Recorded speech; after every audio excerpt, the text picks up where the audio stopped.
Hey, listen to some Bright Eyes, go from there.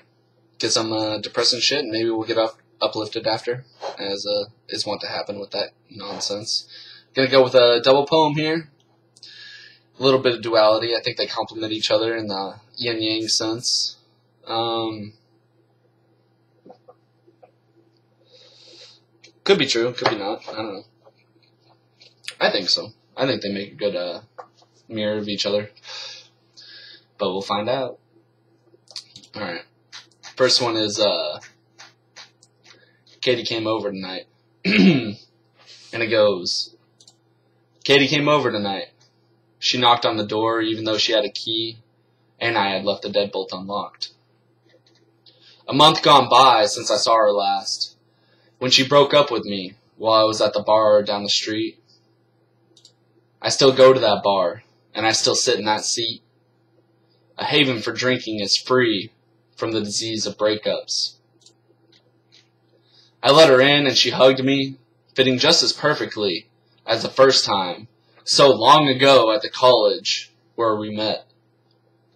I lived with a crazy old man in a ruined and cat-infested trailer way back then. She lived at home with both her parents, and now I live alone in the apartment we used to own. She lives at home again. I remember her coming to the trailer way back then, and we drank Blue Moons with orange slices poured into red party cups. The sun was high, and we sat in folding camping chairs next to a goofy tin metal shed. She had to work after, and I was jealous of the shed that also watched her walk away. She moved like she knew we were both watching. Katie came over tonight. She was either shocked or impressed with the condition of the apartment and how it had changed since she had left. There are too many variables for me to decide which, but she paused when she saw what had been our dining room transformed into a smoking and reading lounge. What had once been a gorgeous tobacco-stained 6-person dining table, accompanied by 2 bookshelves, was now replaced with a green-white rug, a couple leather chairs, 1 tall bookshelf, and an ottoman. We sat down together on the chairs in the lounge, and she declined my drink offer, based on the previous night that was on the town. I remember the first night we got drunk together at a friend's mother's house. We drank and drank with everyone around a fire pit on metal stands on the back porch.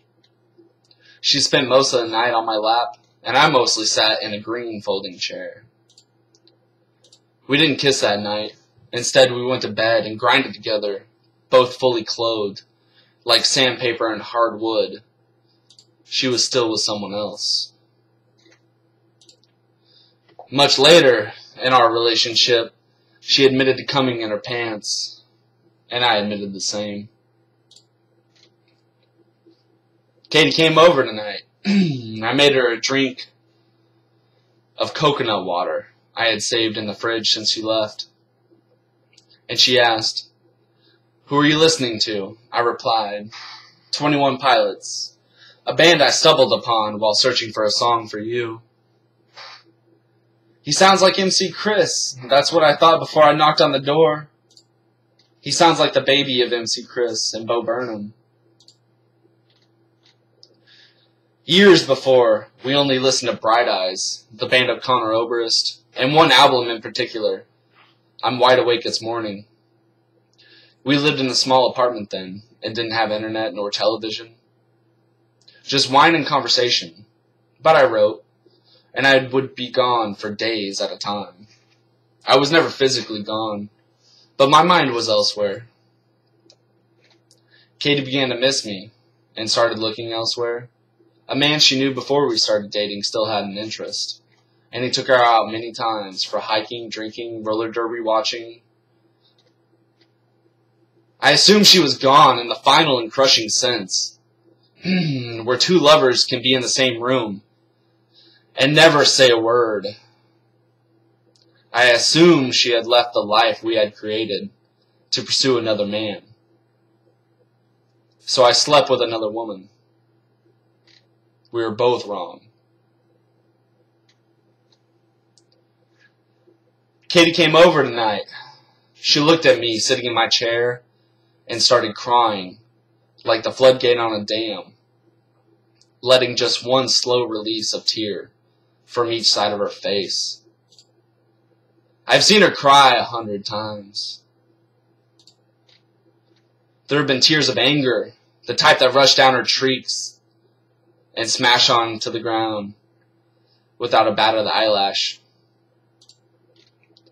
There have been tears of happiness, the type that well up around her eyes and wait until the perfect moment to all slide down her face in an uncontrollable laughter of force. I've seen her cry tears of sadness, where only one drop of water slips by her emotional defenses, then streaks down her face, leaving a straight trail to the ground where the drop dies. The streak remains, never even warranting a wipe of the hand. I remember how we broke up the first time. Her going back home, not taking anything from the apartment, disappearing. After a severe depression and Boa-like financial constriction, I too returned home. But we met up when the apartment lease was almost up to do some cleaning together. The month was March and the sun was high. We kissed in the kitchen and she told me she was seeing another man. I nearly died. Leave, I said in my head. Walk away. But I stayed. And we made the sweetest love on my naked mattress. Katie came over today. She said shed tears of withdrawal. The type of tear that gets wiped away as soon as it starts. The type of tear you cry when you know you're leaving, but you can't think of how to say goodbye. So, that's that first one. And we'll move on from that one to the dual one. Maybe a little happier. We'll see. It's titled Green Eyes Gone Gray. Goes. I met a witch last night. 5'2", blonde hair, green eyes, tight legs, big lips, and tanned. She joined me for a couple after work, and when I wanted another, she ordered it for me. I witnessed in that bar her green eyes go blue under their fluorescent hue. I witnessed in that bar myself be enabled in the way I'm most able. There is magic all around. I've seen it in the world. Every sapling planted in the ground, every celestial delight, every ripple from sound, every curve of sight. I know magic when I see it. I'll read a poem as it's written. Yet when we sank into the hot tub at my apartment complex, I saw nothing but green eyes gone blue. We battled each other with bubbles as bombs, as the fronts of ourselves moved ever closer. A lingering finger on a wrist, an arm around the waist, a palm on the chest, and through these treaties of touch, the bombardment of bubbles began to cease. And the war ended with a kiss. The rumble of jets was the only sound. I met a witch last night. 5'2", wet hair, blue eyes, dripping legs, spread lips, laughing with the darkness. We left the hot tub and went back to my apartment, and between kissing found seconds to discuss who we are, who we want to be, the lunacy of life, and what we both seen. Her brothers, my sisters, and I said, if you truly and completely really want to know me, I'll read you the best thing I wrote in 2012, and she laughed saying, you make it so sound long ago. I read poetry in motion to her, My voice quivering, fingers shaking, lungs laughing, smoke breathing, knees jumping. I read that goddamn poem with eyes grinning. Instantly, I was back in Cyprus. I was on the stairs in Chippenham. I was tripping in Joshua Tree. And I forgot about the witch and the spell she had cast on me.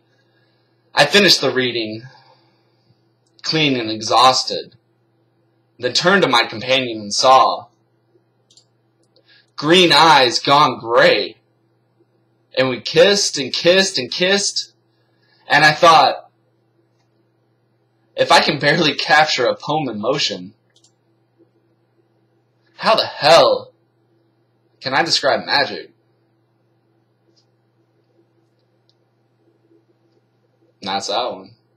So there's your duality.